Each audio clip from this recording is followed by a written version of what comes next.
en las profundidades de los montes de María, allí donde la neblina, densa de la madrugada, borra los caminos y los grillos guardan un silencio repentino. Cuando algo se aproxima, existió un pequeño caserío conocido como El Salado. Este lugar, casi olvidado por el tiempo, estaba rodeado de ceibas centenarias, árboles tan viejos que sus troncos retorcidos parecían tener rostros humanos tallados por los años y las tormentas. A este rincón remoto llegó Lucía, una joven maestra recién graduada de Cartagena, con el anhelo de encontrar la paz que la ciudad le había arrebatado y la ilusión de enseñar a los niños del campo. Pero desde su primera noche, el silencio de El Salado le pareció antinatural, demasiado profundo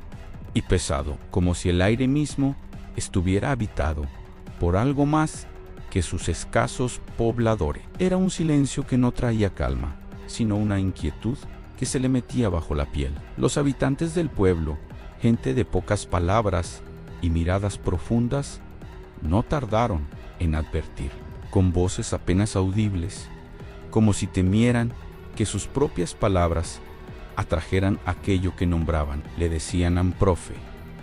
Cuando el viento sople con fuerza desde el sur, no se le ocurra mirar hacia el monte, y si por alguna razón escucha que la llaman por su nombre, por nada del mundo vaya a responder a Lucía, una mujer criada en la lógica y la ciencia de la ciudad. Sonreía con amabilidad, pensando que eran simples supersticiones, cuentos de viejos para asustar a los niños y a los forasteros. Para ella no eran más que leyendas nacidas del aislamiento y la oscuridad de las noches sin luz eléctrica. Pero su escepticismo comenzó a desmoronarse muy pronto. Una madrugada, mientras la luz de un quinqué parpadeaba sobre los cuadernos que corregía, escuchó 3 golpes lentos y deliberados en la ventana de su pequeña casa de adobe. Primero, pensó que sería el viento o alguna rama suelta, pero los golpes se repitieron, esta vez más firmes, con un ritmo que no parecía natural. Con el corazón latiéndole un poco más rápido, se levantó y se asomó con cautela por un resquicio de la cortina. Afuera no había nadie, solo la oscuridad espesa y absoluta, y las siluetas gigantescas de las ceibas que se mecían lentamente, como si fueran seres vivos respirando en la noche. El aire estaba completamente quieto, no había viento que explicara los golpes. Fue en ese preciso instante, mientras la confusión se apoderaba de ella, cuando escuchó su nombre por primera vez, An Lucía A. El susurro fue suave, casi imperceptible, pero helado. Parecía venir de todas partes y de ninguna a la vez, aunque ella juraría que nacía desde el interior del tronco del árbol más cercano a su ventana. Un escalofrío le recorrió la espalda. Cerró la cortina de golpe y se aseguró de que la puerta estuviera bien trancada, pasando el resto de la noche en vela, escuchando el silencio opresivo del pueblo y el latido de su propio corazón. Al día siguiente, con la luz del sol devolviéndole una falsa sensación de seguridad, Lucía no podía quitarse de la cabeza el susurro de la noche anterior. La advertencia de los pobladores ya no le parecía tan descabellada. Decidió visitar a doña Mercedes, la partera y curandera del pueblo, una anciana cuya piel arrugada guardaba la historia no escrita de El Salado. La encontró meciéndose en su silla de mimbre, en el porche de su casa, con la mirada perdida en el monte. Lucía le contó lo sucedido, esperando quizás una explicación lógica, una historia sobre el eco o el viento jugando trucos. Pero la respuesta de la anciana fue directa y escalofriante. Lo que escuchaste es la sombra del Salado, dijo doña Mercedes sin apartar la vista de los árboles. Su voz era grave y cansada. Es un espíritu antiguo, nacido del miedo y del silencio, que dejó la violencia hace muchos años. No es un fantasma común. No busca venganza, solo campa y se lleva a quienes responden a su llamado o se dejan seducir por su voz. A la anciana le explicó que la sombra no era algo que se pudiera ver claramente. Aparecía como una distorsión en el aire, una mancha de oscuridad donde no debería haberla. Y cada vez que alguien en el pueblo afirmaba haberla visto o escuchado a poco tiempo, esa persona desaparecía, simplemente se desvanecía sin dejar el más mínimo rastro. No quedaban huellas de lucha, ni se escuchaban gritos en la noche, ni se encontraban cuerpos. Solo quedaba el vacío, la ausencia y el eco de un nombre repetido en la oscuridad que poco a poco se iba apagando hasta ser olvidado. La sombra, según doña Mercedes, se alimentaba del olvido. Esa noche, el presagio de la anciana se cumplió. El viento comenzó a soplar con fuerza desde el sur, silbando a través de las grietas de las casas y agitando las hojas de las ceibas con una furia inusitada.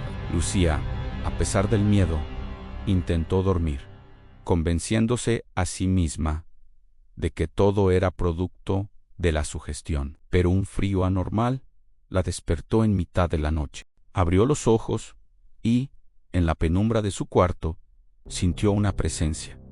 No era un sonido, era una sensación. Y entonces escuchó pasos. No eran pasos ligeros ni pesados, eran pasos huecos, vacíos, como si el aire mismo estuviera caminando por el suelo de madera de su habitación. Ann Lucía. El susurro, esta vez, no vino de afuera. Estaba allí, dentro de la habitación, claro y cercano, justo al lado de su cama. El terror la paralizó por completo. Su respiración se detuvo. Con un esfuerzo sobrehumano, estiró la mano temblorosa hacia la mesita de noche y agarró la linterna. El interruptor pareció resistirse, pero finalmente logró encenderla. Un haz de luz tembloroso cortó la oscuridad. Apuntó hacia la esquina de donde provenía la voz.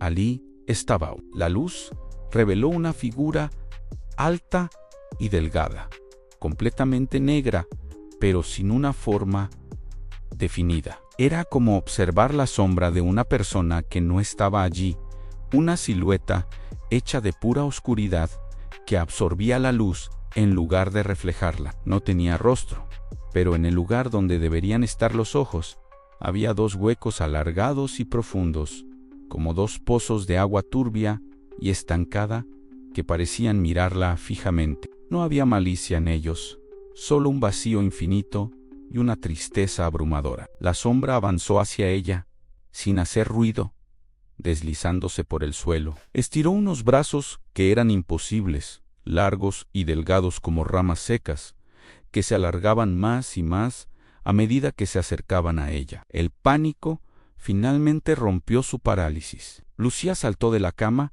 y corrió fuera de la casa, descalza, sin pensar, sintiendo el suelo frío y húmedo del amanecer bajo sus pies. Al instante, como si fuera una señal, todos los perros del pueblo comenzaron a aullar al unísono, un lamento desesperado que se extendió por todo el caserío. Corrió sin mirar atrás, adentrándose en la noche. Sabía que la sombra la seguía, no porque la escuchara, sino porque sentía su presencia fría a su espalda. Una ausencia de sonido que era más aterradora que cualquier ruido.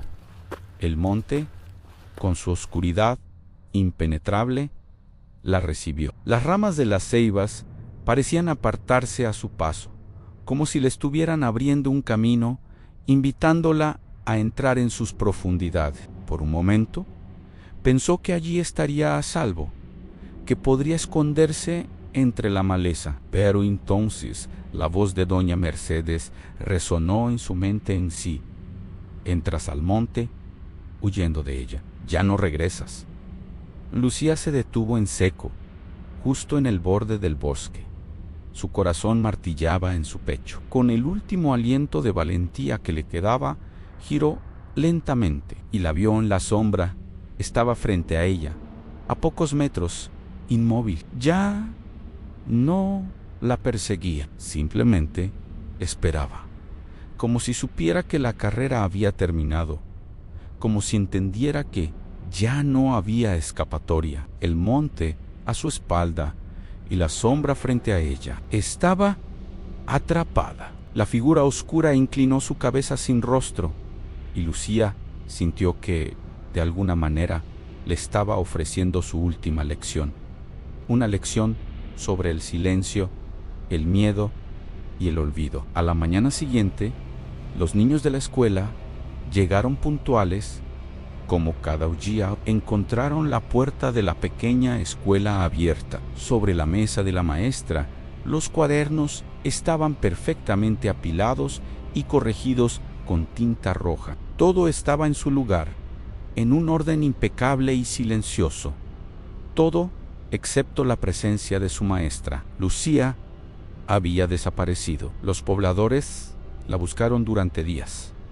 Aunque en el fondo sabían que era inútil, no encontraron nada. Ni una aueulá, ni una prenda, ni una señal. Solo el silencio, que se había vuelto un poco más denso en el salado. Semanas después, un campesino que recogía leña notó algo nuevo en el tronco de la ceiba más grande y antigua, la que estaba frente a la casa de la maestra. Había una marca nueva, una hendidura profunda en la corteza que no estaba allí antes. Tenía la forma inconfundible de un rostro joven, con la boca entreabierta y los ojos muy abiertos, fijos en una expresión de sorpresa eterna. Desde entonces, la leyenda de la sombra del salado cobró una nueva vida. Y dicen los que aún viven allí que, en las noches en que el viento sopla con fuerza desde el sur, entre el susurro de las hojas de las ceibas, se puede escuchar una nueva voz, un lamento suave que llama a través de los árboles a Lucía Aja. Y a veces, en lo más profundo del monte, alguien o algo responde. Gracias por acompañarme en esta historia. Si te gustan las leyendas como esta, no olvides suscribirte y activar las notificaciones. Nos vemos en la próxima oscuridad.